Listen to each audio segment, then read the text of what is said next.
Hello বন্ধুরা, আজ আমার খাবারে আছে ভাত, উচ্ছে সেদ্ধ, কাঁচা পেঁয়াজ, পটল পোস্ত আর মুরগি মাংসের ঝোল।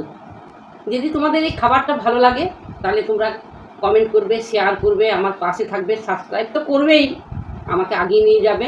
তাহলে খাওয়াটা শুরু করছি।